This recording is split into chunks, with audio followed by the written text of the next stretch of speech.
Yeah, I agree with you about the walk in the forest. This always reminds me of Thanksgiving and gathering leaves and putting them on the table. This weekend we're celebrating Thanksgiving.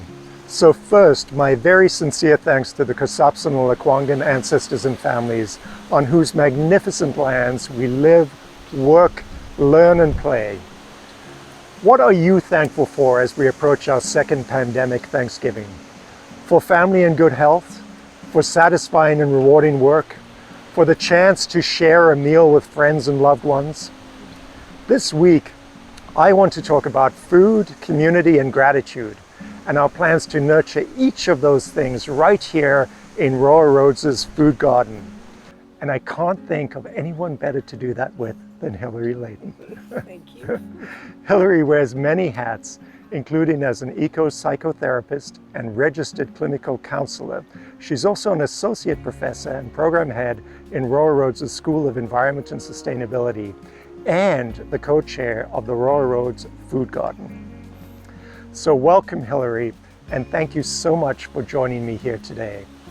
I wonder if you could tell us a little bit about what gratitude means to you and what gives you inspiration on these grounds. That's a great question. Thank you.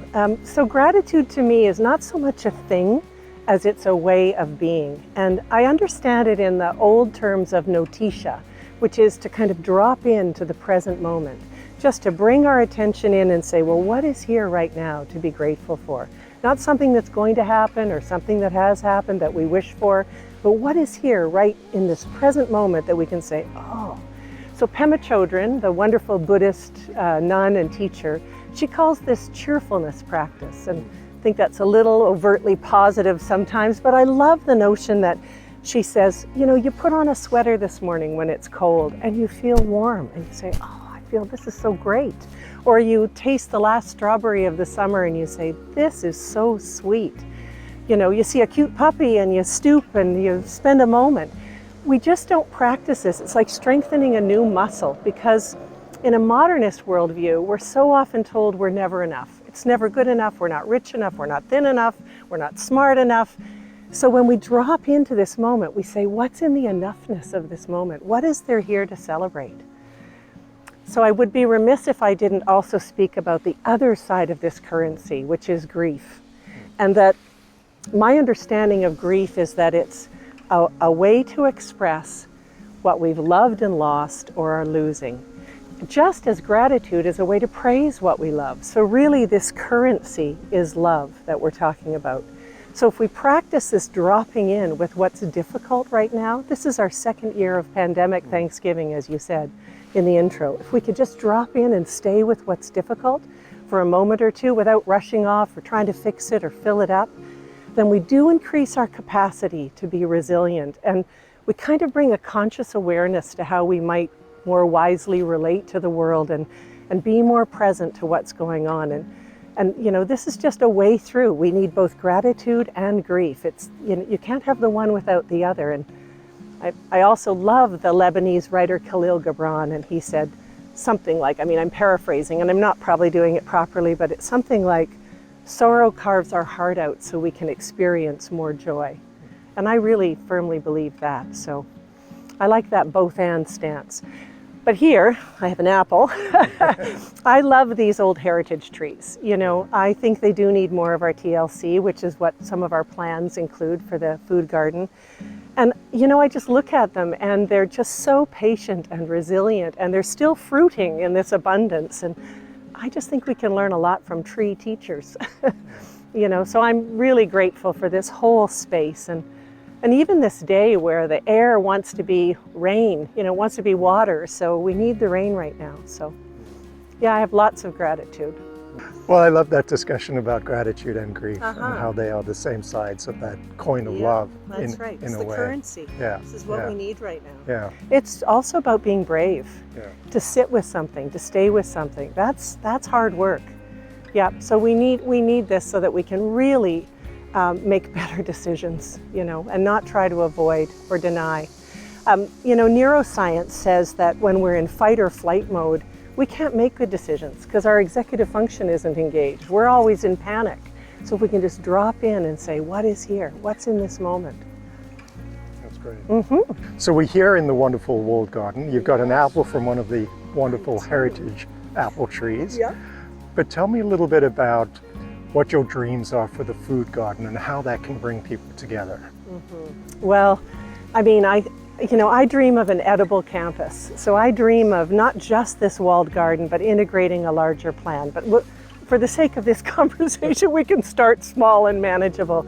So I see this as a place that will be a confluence between, students and staff and faculty and everybody coming together for a shared harvest on this property. I see that we'll be growing an abundance of food, and we're just including some amazing people on our guiding committee. We have just starting our first meeting, and I'm thinking of Sanghee's elder and master carver Clarence Butch Dick, who says, when you take care of the land, it takes care of you. And the wonderful author Robin Wall Kimmerer in Braiding Sweetgrass, she says, yes, you love the land, it'll love you in beans and squash and strawberries and peas, So it's a way to start to really act in reconciliatory ways when we start to renew our relationship and our intimacy with this land, bring it into our teaching and learning, bring in the community through outreach. We're also bringing in Cowichan ethnobotanist Ken Elliott, who will help us with native restoration of plants and indigenous practices and plantings. And we just want to start in such a good way and see what's here and move out from there and build onto this beautiful existing property. I mean, the gardeners and the groundskeepers have done such a good job, so we just want to build from there. And one thing you said, I was reading an article yesterday, and somebody said we have to change our mindset from doing what we think is, if we think doing what we think is good for us is good for the earth, we have to flip that. And if we do something that's good for the earth, it will be good for us.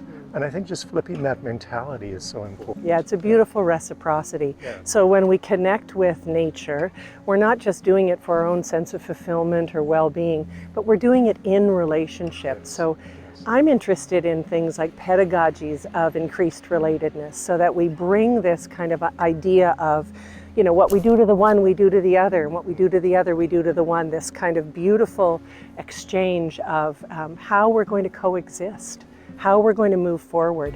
And there's so many patterns and so much information in this beautiful world that we can learn from, like those big old teacher trees, yes, with their resilience and their patience, and they're still fruiting. We just can learn so much from the patterns of the natural world. So if we're willing to pay attention, to drop in and instead of speaking about that tree, maybe spend some time to get to know that tree and speak with it. And while that might sound a little crazy, it might be the kind of crazy we need about now. And it's kind of a new old way of thinking, to really see the life in everything and to regard it and consider that we're all in this together. Yeah. Well, I don't think talking to trees is flaky, I can tell you that.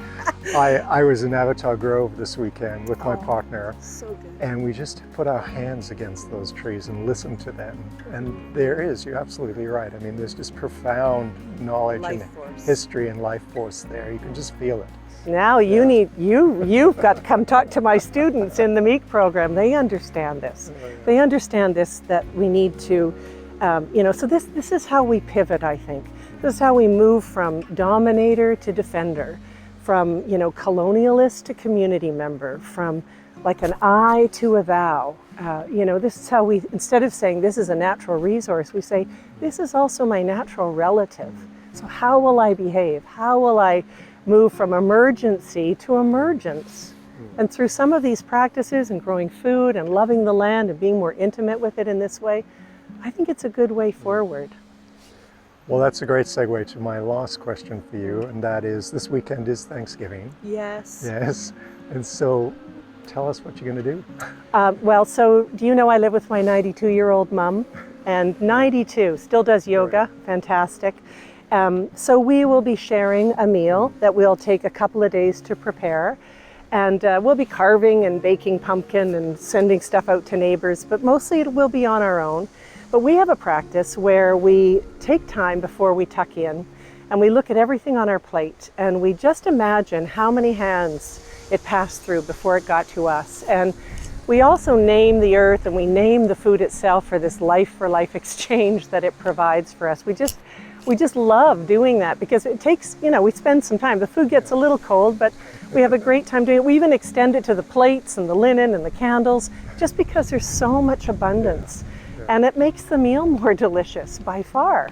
So yeah, that's what my mom and I will do. And we'll also raise a glass of wine and toast to absent friends and family. So how about you? How are you spending Thanksgiving? Well, I grew up in Africa, so there's no history of Thanksgiving holiday. Right. So I can tell you, coming to North America and discovering Thanksgiving was just such a wonderful gift. Yeah. And it is my favorite holiday. Is it? I mean, it's the least commercial of the holidays, That's too. And just sitting with family and friends at the table with the bounty in front of you and thinking about it just is amazing. So that's what we do. We gather as family. And then the other thing I love to do on Thanksgiving Day or, on that weekend is go for a walk through the forest too. Yeah. As the leaves are coming down and you've got the autumn all around you. Some of those big leaf maple leaves that are bigger than your head. I mean, it's a beautiful time of year. Yeah. So thanks so much, Hilary, for speaking with me today and expanding the very idea of gratitude. And here comes the wind. But on that note, let me say I'm deeply thankful for my family and friends, for this university, and for all you colleagues and students. But I'm also deeply grateful for these beautiful and peaceful grounds. And as we plan our Thanksgiving feasts this weekend, I'm looking forward to the time when food grown right here will find its way to kitchen tables all across our community. So thank you everybody for watching, and I wish you a joyous and peaceful long weekend. Thanks so much. Thanks, Hilary.